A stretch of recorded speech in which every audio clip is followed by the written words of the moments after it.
It's that sacred time, the most hallowed of hour. A puzzle game has managed to break through to the real world. Everyone's talking about it. Come on, it's just through here, through this door. This isn't right. Oh, hold on, let's try that again.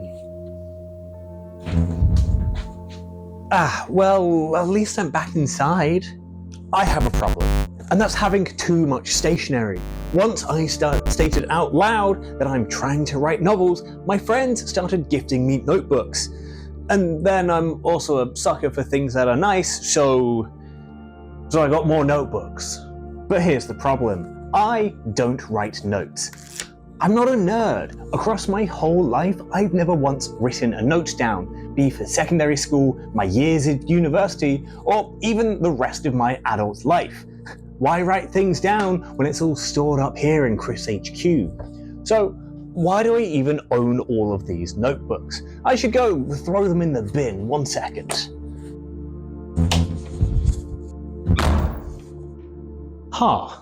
Blueprints is the hot new indie puzzle game that's sweeping the nation. Insert Animaniacs Prince joke here. I don't think so. Your great uncle has died! Hooray! And in doing so has left you his entire estate, fortune and title. All of my right, title, and interest in, and to the house and land which I own near Mount Holly. Sweet! So long as you manage to complete one simple task. You must spend the night in a haunted mansion! Well, not quite. You'll be spending a lot of nights just outside the mansion in this tent. You've been tasked in finding the mysterious 46th room within this simple 5x9 mansion. The mathematicians among you will realise that those numbers don't fly. But this isn't a normal mansion. It's a drafting game. Every time you open a door in your mansion, you're presented with 3 options for a room, and as you continue on, you'll hit a variety of dead ends, and eventually your excursion comes to an end.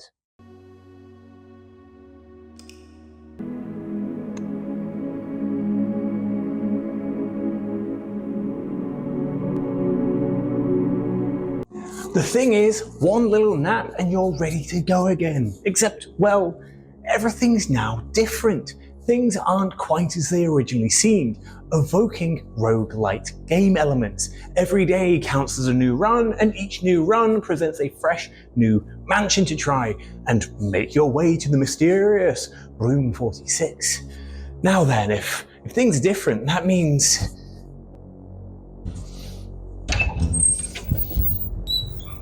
the stairwell. Okay, so I should be able to get out this way. And finally, we can get rid of these notebooks.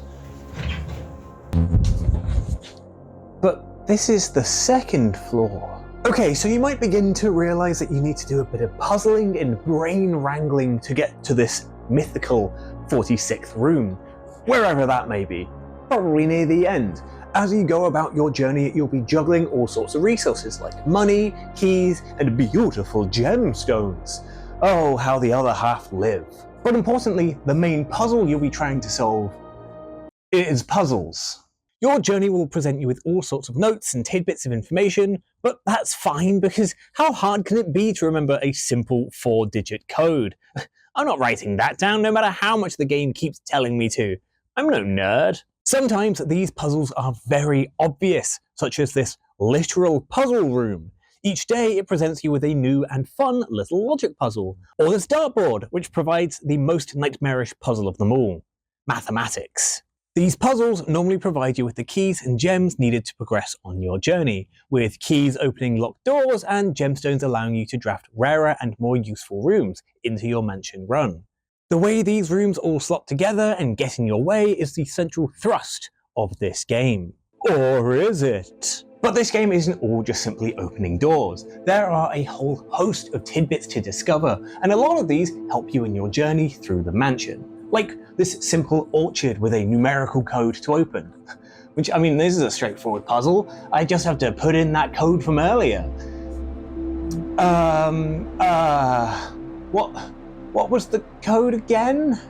Turns out, Chris HQ is unreliable. It might be my old age, it might be a brain tumour, or it could just simply be society's inevitable decline, all thanks to those little black screens that absorb all of our focus and whistle away at our collective reasoning abilities. But maybe those notebooks are going to be useful. Yeah, well, the notebooks. Let's get a pencil and start writing things down. Yes, Blueprints is absolutely filled with puzzles, and not just simply the puzzle of getting to the last room. If anything, that's barely even half of it. I see a black cat tied to a red flag. As you travel along, you'll pick up notes, read letters, books, emails, and all sorts of posters, and you never really know what's actually a puzzle and what isn't. Steadily, you start cramming notes down on just about everything. Is this important? Is this important? What about this? The answer, as I've come to learn, is probably yes. You'll see something, stare at it for a good long while, and then move on. Several days later though, you'll find a note that genuinely alludes to whatever you are looking at, and now all your notes and thoughts make sense, redefined somehow. These puzzles feel like something scratching away at the back of your brain. They're actually quite fun, and as you get to grips with each room, each mechanic, and a variety of other systems, everything just buzzes away behind the eyes. The thing is, this experience can wear a bit thin. It's entirely dependent on your ability to solve puzzles, and I'm not just talking about the simple logic puzzles in the parlour. Those become some sort of type of cruel hell eventually.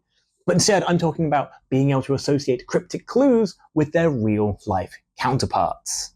Some letters will mention, "The room of porcelain contains a secret entrance behind the waterfall," as an example, and you might realise they're talking about a bathroom and the shower.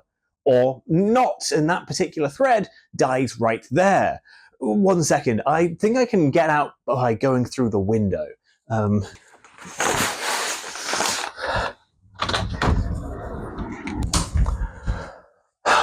Well, this is a dead end. This frustration begins to rear its head a number of times. You'll begin to get sick and tired of not making progress, feeling like you're just constantly running out of resources, running out of directions, not pulling a keycard when you need one, and just feeling like you'll never get anywhere near that room 46. But then, just as you think you're going to give up, maybe you actually are just too stupid for this game. You'll draft a new room for the first time, or look at something in a particular way, and suddenly several pieces all fall into place, and you're reinvigorated. You get that sense of direction once more, and it's a great feeling. You get a number of these eureka moments as the puzzles involved in getting to that mysterious room 46 are mostly straightforward. Mostly. All it takes is just looking in the right place at the right time. This is such a great sensation as things all piece together, puzzles all begin to fall into place, and those limited resources become abundant and no longer a problem. Blueprint is great because of the... hang on, the acoustics are terrible in here. Let's loop back.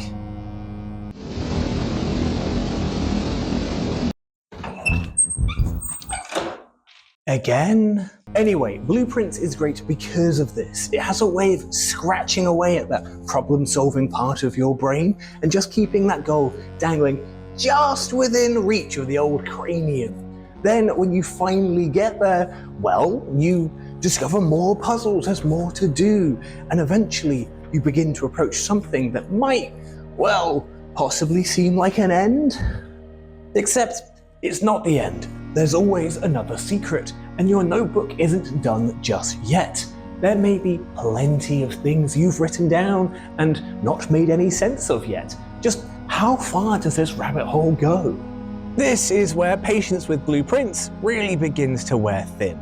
The further you go into post-game, the more esoteric these puzzles become. Except you also begin to realize this isn't post-game. If anything, everything up to now was pre-game. Those same frustrations from earlier begin to rear their head once more, but the time between each revelation grows more and more, becoming less satisfying. You're writing notes, but begin to have no idea where you're actually going with them. The game doesn't do a great job in redirecting your focus once you've completed it. Despite there being about 1,000 things, and each becomes more annoying than the last. There were already some annoying bits and pieces, such as the requirement to draft rooms facing specific ways, or rooms always turning into dead ends. But you'll begin to face obscene requirements to break through the puzzles. You maybe need to draft 3 specific rooms, along with a bunch of others to solve another adjacent puzzle, while also lucking into crafting specific items, and even with all the stars aligning, this drafting is entirely down to chance. So good luck in getting all of that within one run. Even with a guide to one side, just to point me where I'm meant to be going, even if I actually solve a puzzle, I'm at the mercy of the random drafting to hopefully get the specific rooms I need to actually complete the next puzzle. This is actually really annoying. Not only are you juggling really obscure puzzles, but also the wants of the mansion itself. Let's just say you solve something. You've managed to gather all the pieces of information over several days. And when you put it together, it tells you to go look at them all again, just all those pieces all over again. But this time, look at the third word of them all. So you've got to go back and look at everything all over again over many more days, just to finally be told that you now need to find another thing in another location which you've currently not drafted. So once more, you're into the breach of hoping that the correct room turns up at the right time. It's fun when the game manages to make early rooms and ideas relevant once again, but annoying at how much technical backtracking you have to do when that backtracking is entirely luck-based. Okay, time to get out of here.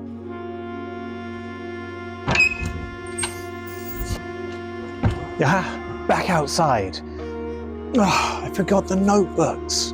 I eventually gave up. I was fighting for my life trying to get a means to make fire and the rooms that I need to use fire in at the same time. And other puzzles I was working on required even more levels of luck. You can sort of force some bits and pieces, but you will have entire days thrown out the window because you didn't draft a specific room and get a specific item at the same time.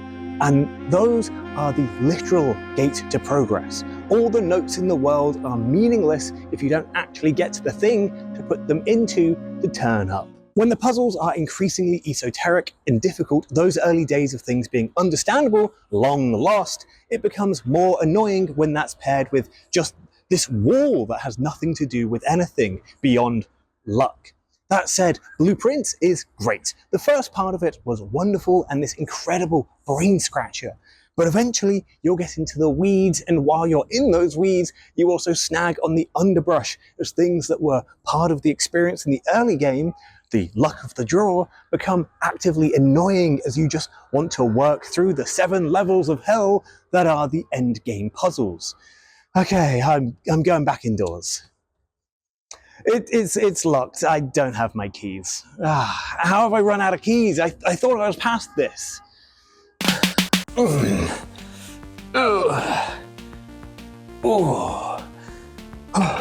Hello. Thank you for watching this video. It was about Blueprint. The audio here, I realized, is really bad. I thought of this funny bit about all the different rooms and well before I then thought about acoustics and the fact that, A, filming in public fills me with a great sense of dread due to the great sense of being seen. And also, turns out almost every room in the world is really echoey and not designed for audio. I planned to film this bit at night, last night, because the fear of being seen, but I went to a gig and then I was really tired and then all my batteries died. So I'm having to quickly film it in the morning and hope that no one comes to see. There was a man outside who was like chain smoking 3 cigarettes back to back for ages. And I was like, please, there's only so much I can pretend to do fitness until I need to leave. Anyway, let me know what you think about Blueprint and maybe my video, who knows. But Blueprint is an interesting game. I think it really begins to nosedive towards the end as you just rub up against everything and you want to do things quickly, but you walk so slowly, everything feels slow and you're just sort of limited by the drafting and Anyway, let me know. Up here there is a video about whatever I just did, which was Monster Hunter Wilds. Jesus, I'm tiny little bit of fitness and I'm dead. So check out that, it's a fun video. And then down here is another one about another indie game, wow, called Chained Echoes, which is a really good game. or click on my face orb to subscribe by clicking on my face. Thank you and goodbye.